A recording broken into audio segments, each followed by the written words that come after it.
Deep in the Tasmanian wilderness lurked a fearsome predator. It once ruled Australia before vanishing entirely off the grid, but some believe it's still out there, hiding in the shadows, waiting for its chance to return. This is the thylacine. Since it was declared extinct over 40 years ago, this animal has sparked more controversy and obsession than any other extinct species. With hundreds of reported sightings since its supposed disappearance, could it be that the Tassie tiger still roams? Before we delve into that mystery, let me tell you a bit about the final years of this wolf-like creature.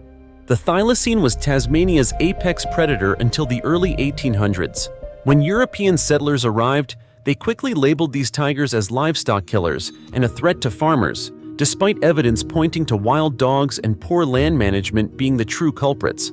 This reputation led the Tasmanian government to offer bounties: £1 for an adult thylacine and 10 shillings for a juvenile. It's estimated that around 3,500 thylacines were killed by humans between 1830 and 1920. Yet, with so many sightings and the fact that Tasmania is widely considered the last stronghold for the thylacine, with large areas still inaccessible to humans, the possibility remains. It could still be out there. If you've ever been intrigued by the Tassie tiger, you might have seen footage of Benjamin, the thylacine, also called the Tasmanian wolf due to its canine appearance. Thylacines are, in fact, marsupials. Their dog-like look is a result of convergent evolution, where unrelated species develop similar traits to adapt to similar environments. This is why Benjamin and other thylacines appeared so distinct. In the 1930s, Benjamin lived in the Beaumaris Zoo in Hobart, Tasmania. He thrived in captivity until one cold night in 1936 when he was locked outside without shelter and tragically died. Zoo owners put out advertisements and tried to hire trappers to capture another thylacine, but none were ever found. People soon realized the species was extinct. However, reports of thylacine sightings have continued to this day. Over 200 sightings have prompted Barry Brook, a mammal ecologist at the University of Tasmania, and his team to create a database. From there, they published a paper suggesting that the thylacine may have survived into the late 1990s or early 2000s. Though unlikely, the data and models indicate some small chance of ongoing survival in Tasmania's remote wilderness. Brook's team analyzed sightings, weighing the likelihood of hoaxes or mistaken identity, giving greater credibility to reports from scientists or multiple witnesses. Using this model, they concluded that the thylacine may have gone extinct about 20 years ago, or maybe not at all. They believe a few could still survive in the hard-to-reach regions of western and southwestern Tasmania. While this is thrilling, not everyone agrees with this view. In 2017, ecologist Colin Carlson published a paper arguing that the thylacine's survival is extremely unlikely. He believes they likely went extinct between 1936 and 1943, or at the latest by 1960. So, do we have any physical evidence to support these sightings? Well, there are numerous videos claiming to show a thylacine long after 1936. Even more surprisingly, many of these videos come from mainland Australia, where the thylacine was thought to have gone extinct 2,000 years ago. But before we get into mainland sightings, let's examine some notable reports from Tasmania. One of the most famous sightings comes from wildlife ranger Hans Narding in March 1982 in northwestern Tasmania. It was a rainy night, and Hans was asleep in his 4x4 on a remote forest track. He awoke around 2 a.m. and, out of habit, stuck his hand out of the window to swing his spotlight around. The light landed on a thylacine about 20 feet in front of his vehicle. Hans had his camera with him, but as he reached for it, the thylacine slinked off into the bush. There are a few noteworthy details about this sighting. Using Barry Brook's method for determining sighting credibility, this one checks several key boxes. The animal was close to the observer, it disappeared from view in a matter of moments, and, most importantly, it was witnessed by a wildlife ranger experienced in identifying animals in the Tasmanian forest. The only thing that could have improved the sighting would have been additional witnesses and better lighting conditions. This sighting was taken seriously. By the next night, National Parks officers had set up cameras that operated for 3 months but yielded no results.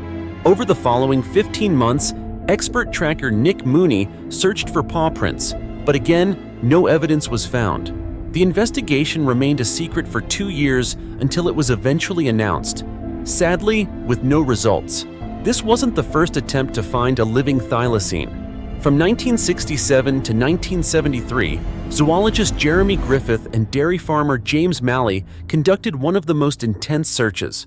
They surveyed Tasmania's west coast, setting up camera stations and swiftly investigating new sightings, but they too found no evidence. Finding a thylacine would still be difficult even today. Tasmania is often compared in size to Ireland or Switzerland. Yet, while Switzerland has a population of 8.7 million and Ireland over 5 million, Tasmania is home to just around 540,000 people. About half of Tasmania is forested, making it tough to capture a rare animal on camera, especially with the less advanced technology of the 70s and 80s. On the other hand, as time has passed, more people have searched for the tiger in shrinking forests, and we still have no solid proof that they're out there. You can look at it from various angles, but many videos and documentaries about the thylacine show that large parts of Tasmania remain incredibly remote. There's an intriguing documentary on YouTube by Rob Parsons, in which he travels to Tasmania's southwest coast. Back in 1938, loggers in this area regularly saw thylacines. Without spoiling the documentary, it shows just how isolated and wild some places still are, and the searches aren't confined to the southwest. In his book, In Search of Real Monsters, Adventures in Cryptozoology Volume 2, cryptozoologist Richard Freeman recounts his multiple expeditions to find the thylacine. He keeps the exact locations of his searches secret, but his team explored Tasmania's northeast on their first trip and more central areas on the second. Both locations are described as extremely remote and off the beaten track. What makes Freeman's approach unique is that he combines traditional methods like setting camera traps, casting footprints, and collecting samples with interviewing numerous eyewitnesses.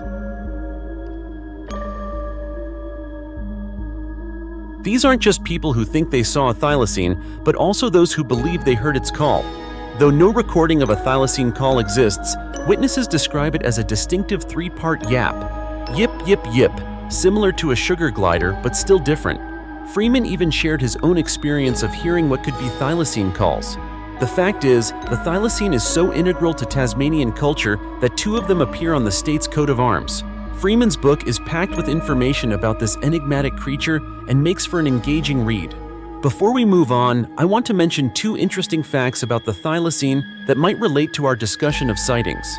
There are reports of thylacines with very faint or even no stripes. Additionally, thylacines grow a thicker, shaggier winter coat during colder months, similar to a fox. This may surprise some because people often picture them with short hair and prominent stripes, likely due to the famous footage of Benjamin. Speaking of Benjamin, many sources, including the National Museum of Australia, Wikipedia, the New York Post, the Times UK, the Smithsonian, Australian Geographic, the Thylacine Museum, and various YouTube videos state that the last thylacine was a male named Benjamin.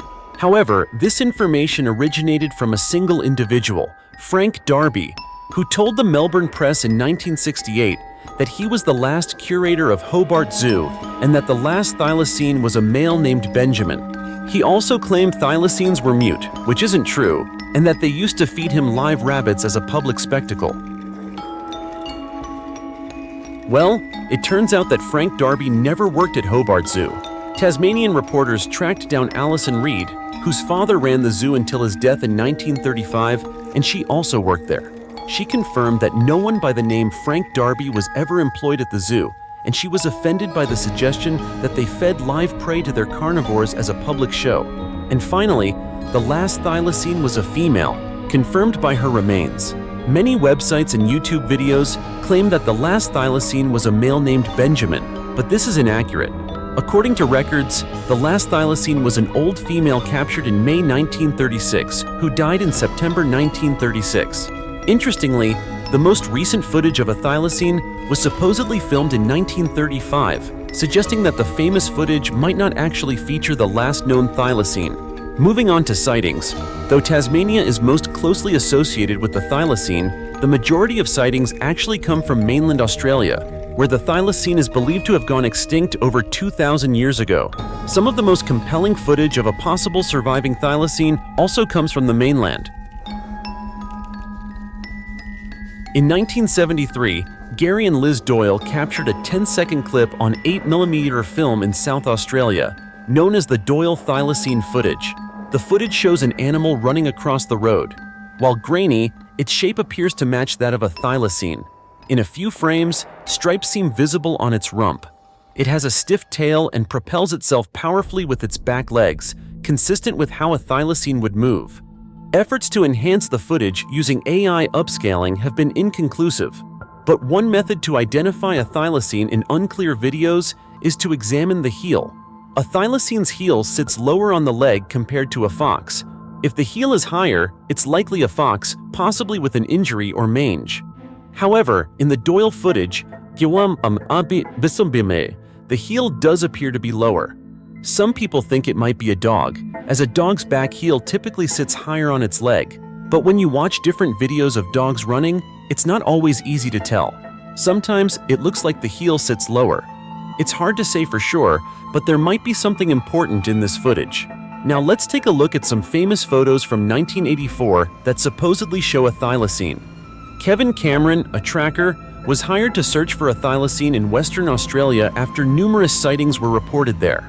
He spent 3 to 5 months searching and took 5 photos that seemed to show the back of a thylacine digging a hole. But of course, this footage also attracted its fair share of criticism. At first glance, the animal in the photos doesn't appear to have a stiff tail or the faint stripes typically associated with a thylacine. But critics also noted a significant change in the shadow on the bush behind the animal between the second and third pictures, as though a lot of time had passed. Now people think that perhaps Mr. Cameron moved closer to the animal while taking the photos, which could explain the shadow change. But looking at the Doyle footage, there's no sign of movement between the pictures, which is strange if the animal was digging a hole. Also, the photos don't show the animal's head. If you've ever seen a stuffed thylacine before, you might notice that the head looks a little strange. Some people think the photos could have been staged, or worse, that Mr. Cameron found a live thylacine, shot it, and posed it to look alive. But Mr. Cameron strongly denies this, stating that he cares about conservation and would never harm the animal. Now, let's address the real question. How can there be sightings of thylacines if the animal went extinct thousands of years ago? There are 3 ideas. First, people often mistake other animals for thylacines. Second, some believe small groups of thylacines might still exist in remote parts of Australia. Lastly, some suggest that thylacines may have been brought to the mainland from Tasmania in the past, much like other animals were. There are no records to prove this, but it's a possibility given the low numbers of thylacines and sightings in Victoria. Back in Tasmania in February 2021, Neil Waters made headlines when he shared photos that he claimed showed 3 thylacines together: a mom, a dad, and a baby Joey. Experts such as veterinarians and wildlife judges reviewed the photos. Some believe there's a 70 to 80% chance that these animals could indeed be thylacines, but not everyone agrees. The photos were also sent to Nick Mooney, an expert at the Tasmanian Museum and Art Gallery. He believes it's unlikely these animals are thylacines and suggests they're probably pademelons, small marsupials native to Australia. Neil Waters disputes this, pointing to features such as the tail position and broad feet with 4 toe pads and claws, which he says prove it can't be a pademelon. Now, let's talk about an interesting theory discussed on the Wild Times podcast by biologist Forrest Galenti. In 1960, archaeologists discovered a lower jaw of a thylacine in New Guinea, dating back about 2 million years. Thylacines in New Guinea likely died out around 12,000 years ago, at the end of the Pleistocene epoch. But Forrest Galenti believes that thylacines could still be alive today. This idea has been around for some time, and Dr. Carl Schuker, a respected cryptozoologist with a PhD in zoology, has mentioned unconfirmed sightings of thylacine-like creatures in Papua New Guinea and Orangia. Local tribes describe a canine-like animal with stripes, a stiff tail, and a wide mouth. Dr. Schuker notes that New Guinea, especially Orangia, is less explored than Tasmania or mainland Australia. Recent expeditions to Orangia's Foyer Mountains have discovered new species, including a giant rat, a tiny wallaby, and a new honey eater. So, what's the final verdict? Let's take a look at the facts. Forrest Galenti, known for his fascinating thylacine videos, suggests that thylacines in Australia were wiped out by humans, dingoes, and climate change. Severe droughts hit mainland thylacine populations hard, though Tasmania's lack of dingoes may have helped thylacines survive longer there. As for Papua New Guinea, much of the area remains unexplored and untouched. While wild dogs are present, they can't access some of the deep valleys or dense rainforests that are perfect for thylacines. In 2016, scientists confirmed the existence of the Highland wild dog in the mountains of Papua New Guinea and Indonesia's Papua provinces, a species not seen for over 40 years. There are three main regions where the thylacine may still exist: Tasmania, mainland Australia, and Papua New Guinea. There are also a few isolated reports from other places like Canada, the USA, and the UK. Cryptozoologist Richard Freeman even wrote about a possible thylacine sighting in Ennerdale, UK in 1810, suggesting they might have escaped captivity. As for the USA, some speculate that escaped thylacines might be behind the legend of the chupacabra, though this theory isn't widely accepted. We truly hope that thylacines still exist and that we're closer to finding one. However, even before humans hunted them, thylacines were already struggling due to habitat loss and other factors. While some may have survived past 1936, there is still no concrete evidence today. Biologists with PhDs argue otherwise, and it's essential to listen to their expertise. But one can't help but wonder, what if the thylacine is truly extinct? Well, that's when we turn to Plan B. Perhaps they are indeed gone. Could we bring them back through cloning? You'll be happy to know that efforts to bring back the thylacine are well underway. Ever since Dolly the sheep was cloned in the 1990s, scientists like Mark Archer from the University of New South Wales have been exploring ways to clone the thylacine. They've collected DNA from hundreds of thylacine specimens, including pelts and bones.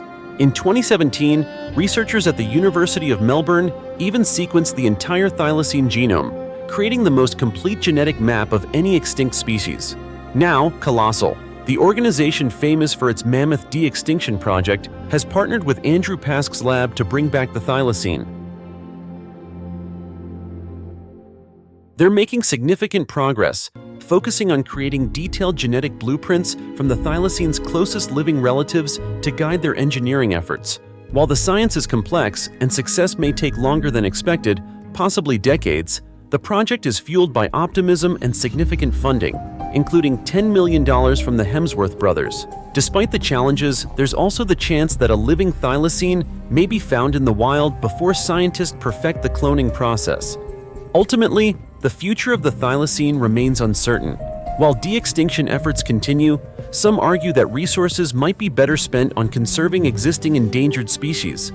It's a complicated debate, but one that highlights our ongoing fascination and hope for the revival of this unique and mysterious creature. Do you think the thylacine still roams undiscovered in remote regions, or is cloning our best shot at bringing it back?